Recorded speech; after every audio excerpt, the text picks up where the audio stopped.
पूछते हैं इस्लाम इतनी ऊंचाई पे कैसे था, मुसलमान इतनी ऊंचाई पे आज सबसे ज्यादा एजुकेशन में हिंदुस्तान में कौन पिछड़ा, मुसलमान। अंधेरा, और उस अंधेरे में मोहम्मद साहब लैंप लेकर खड़े हुए, पैगंबर। हम तो उसके सामने कुछ है ही नहीं।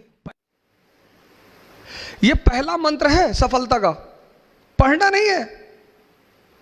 इस्लाम जब पैदा हुआ पूरी दुनिया में अंधेरा था, पूरी दुनिया में।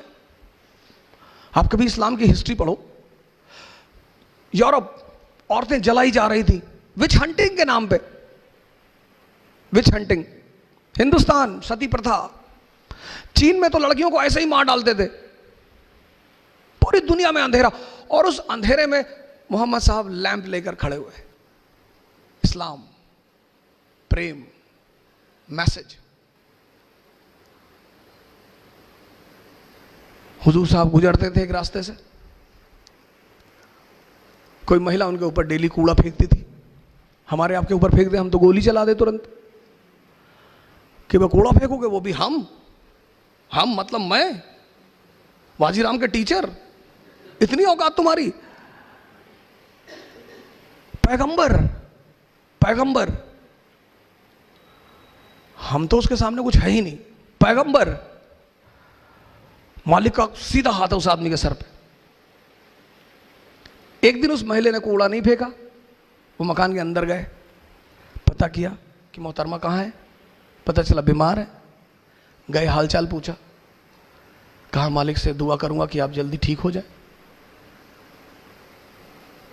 ये है, ये हमसे लोग पूछते हैं, मैं मेडिवल इंडिया पढ़ाता हूं, लोग मुझसे पूछते हैं इस्लाम इतनी ऊंचाई पे कैसे था, मुसलमान इतनी ऊंचाई पे कैसे थे।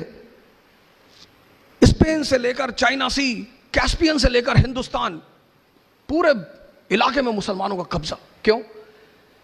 क्योंकि वो अपने उस वक्त पैगंबर को समझते थे कि जीतने के सिद्धांत क्या है। जीतना तलवार से नहीं, तलवार से तो लूटा जाता है। चोर किस चीज का इस्तेमाल करता है? तलवार का।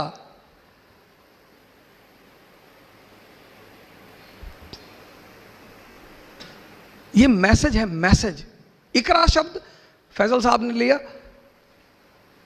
कि सर हम तो अपनी इंस्टीट्यूट का नाम इकरा रखेंगे। मैंने कहा बिल्कुल।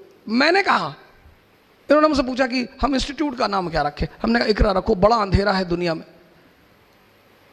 इकरा मतलब पढ़ो। आज सबसे ज्यादा एजुकेशन में हिंदुस्तान में कौन पिछड़ा? मुसलमान। पैगंबर हमारा कह रहा है, हमारा, वो हम सब के पैगंबर है, किसी खास विशेष के नहीं है। वो कहता पढ़ो, समझो। तैफ शहर का नाम सुना होगा, काफी लोग बैठे हो। तैफ, वहां के लोग हुजूर साहब को पत्थर मारते थे, गाली देते थे।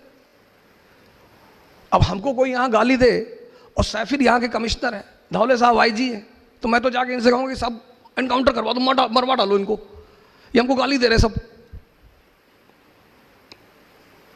जिब्राइल साहब ने हुजूर साहब से कहा कि कहो तो, तैफ शहर दो पहाड़ों के बीच में है, तो उन्होंने हुजूर साहब से कहा कि कहो तो दबा दूं।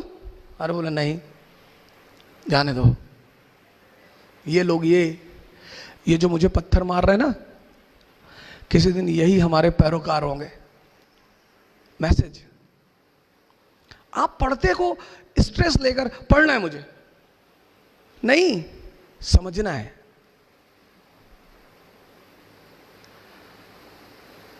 आप पहली गलती पता क्या करते हो? आप स्ट्रेस लेके काम करते। पढ़ना है, मैं नहीं कहता, आप किताबें इतनी प्यारी चीज है, इतनी, पर कब? जब आप उन्हें समझो। 1922 में, 1920, गांधी जी की फोटो देखकर याद आ गया। अब अगर मैं सबकी फोटो देखकर आपको कहानी सुनाऊं तो ये तो चलता रहेगा, तो गांधी जी पे मैं मसले को खत्म करूंगा। 1920 में इस आदमी ने असहयोग आंदोलन, नॉन कोऑपरेशन मूवमेंट चलाया।